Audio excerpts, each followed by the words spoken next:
Hey,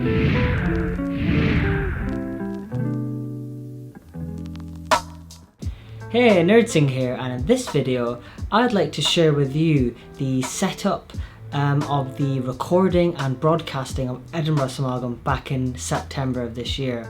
Some of you may know that back in the summer we were blessed with the opportunity to broadcast Birmingham Smagam, and that was a huge learning experience for us, and so we took from that and tried some new things at the Edinburgh Smagam, which I thought I'd take the opportunity to share with you. So as last time, for the broadcast we used a Canon 5D Mark III with a 50mm Zeiss f1.4 lens. Again, that was an absolute hit, and this time we used a power adapter rather than batteries, so that saved us that stress of thinking when the batteries were going to run out. For Edinburgh Smagam we used the app Livestream, which allowed us to have better transitions and to even put on the Gurbani at the top too. To have that Gurbani come up live at the top was a huge challenge and very hard work, but to watch it live was just awesome. We streamed the event for 7 hours. We used a EE SIM card with a dongle, so we used about 21 gigabytes, meaning that was an average of 3 gigabytes per hour. Instead of last time, we actually used this dongle that we connected directly with an Ethernet cable, so that meant a more stable connection. However, it wasn't capable of providing the speed. Now, Livestream actually had some issues at the beginning with connecting to the event on YouTube, so it meant that in the end actually we were restricted with the settings that we were given with, and so it only ended up streaming in 720. So even though it was a lesser quality than the Birmingham Smagam, it was a more stable connection, and when we looked over the broadcast whilst it was broadcasting, it was a very stable connection. It wasn't cutting out or anything like that. Now, something that was very unfortunate about Edinburgh Smagam is that after the broadcast was ended, what normally happens is YouTube will process that video, and that processing time can be anything up to a day depending on how long the video was. Now, this video just kept processing. A day went past, 5 days went past. I sent 3 or 4 emails to YouTube, and they got back to me after 2 weeks to say that because a week has passed, they haven't kept the broadcast, and therefore the broadcast hasn't stayed on the channel. Now, this meant that all that hard work that went into putting in the Gurbani and the translation during the broadcast was lost. And so that was a huge learning outcome for us for the future, to invest in some equipment so that before the actual footage comes through the computer to broadcast it, it's recorded remotely as well. You can actually use Livestream and have a setting to record onto your computer, but that does mean you need to think about space on your computer, and it will take up more processing power as well. If your computer is capable of capturing the video feed through the application, then that would be more beneficial, because it will pick up all of the things you do within the stream, for example the Gurbani and any B-roll that you put in too. However, if you make mistakes or have any lagging in your stream or anything like that, then of course that will be in your final export recording, so it might be better to record also internally on the camera. So this means you need to think about how big are your SD cards, where you're going to store that video, especially if you're thinking of 1080 or high bit rate or even 4K. Now, for the overlay of the Gurbani, it was really challenging. I'm lucky enough to have the opportunity to translate Gurbani in my full-time job, so it was possible to do it live, but it was very hard work, and it restricted us from them doing B-rolls or taking breaks or monitoring the audio.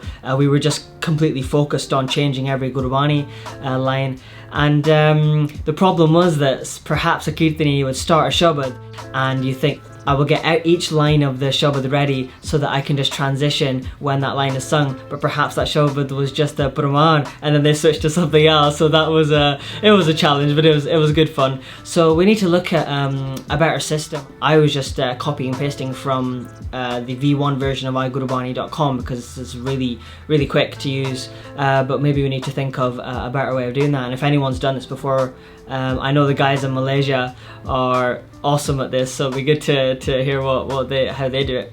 As for the B-roll shots, we used a GH5, and there were a lot of flashing Christmassy type lights at this Smagam, so It was challenging with that high frame rate to not get that flicker, but we managed in the end, and we got some really awesome B-roll as well that added to that cinematic feel of the broadcast. And of course with the letterbox as well, it just allows you just to focus on the Geethon and the translation above.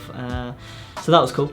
From the broadcast audio, we took a direct line out from the headphone jack on the amp and put that straight into a second H6, which went into live stream. And because the mixer mixed the Geethon so well, the broadcast listeners were very happy with the audio from the comments that we got back. As for recording the high quality audio, which would end up on the website and SoundCloud, we used a H2N, which was to capture the atmospheric sound within the Smagam, and then we used a H6 to capture each of the main microphones of the Geethon, so the Geethon, the double player and the side mic. And something we did different from the Birmingham Smagam was we actually, from the H2, took a line out from the headphone jack straight into the H6. So this meant that during the editing process, no syncing was actually required, because within the H6 SD card files, it was just the H2 in the XY and then each of the channels. So it was very easy. I actually did it on my train journey back home within a couple of hours and got everything out really quickly. And as some of you are patiently awaiting, I'm still struggling with the Birmingham Smagam recordings because I'm having to sync cut up H2 files with the H6, which is a different bitrate, and having all sorts of issues, but I promise they will eventually go up. Or perhaps if you're watching this video in the future, maybe they've gone up, and I hope they're good quality for you. All in all, it was a great experience having the opportunity to go there, so thank you to my friend Gulav Singh for inviting us to go up and do that seva. The main learning outcomes really was to capture and record the video before it's streamed, just in case this happens again on YouTube, and it's definitely worth taking a line out from the H2 into a H6 for an all-round sound that's not too studio and not too atmospheric. I would say as well that the audio recordings came out so nicely with Guruji's Kirpa. And it was just 2 years ago, actually, in 2015, that I had the opportunity to record this same Smagam, and I was so pleased then with the quality of the audio. And let me just play a short clip for you.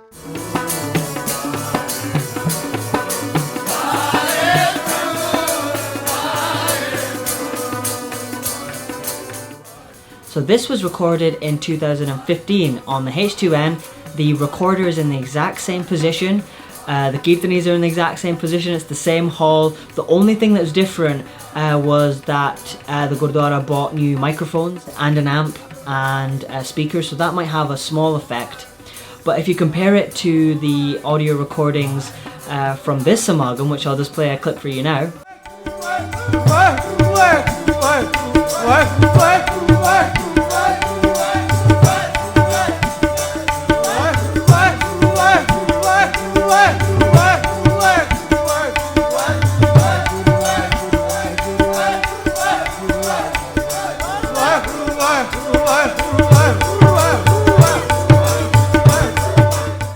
So this is the exact same Geethon at the same place, just with the new mics and a new speaker system, but using the H6 and the H2 together.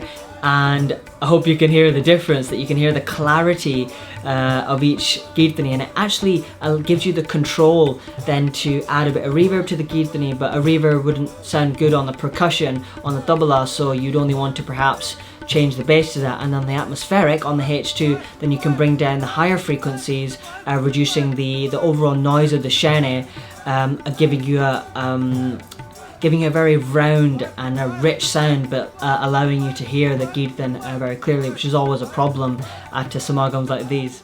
So it's been a huge improvement with Guruji's Kirpa, and in a future video for sure I will share specifically how I set up the H6 and the H2 together, and also how to edit that together to create a quality of audio Geethon like this. Let me know in the comments below of your recording experiences, and if you have any questions or if you'd like me to make any specific videos on this topic, please do say. Give the video a like, and if you're feeling nerdy, of course subscribe. Nerd Singh out.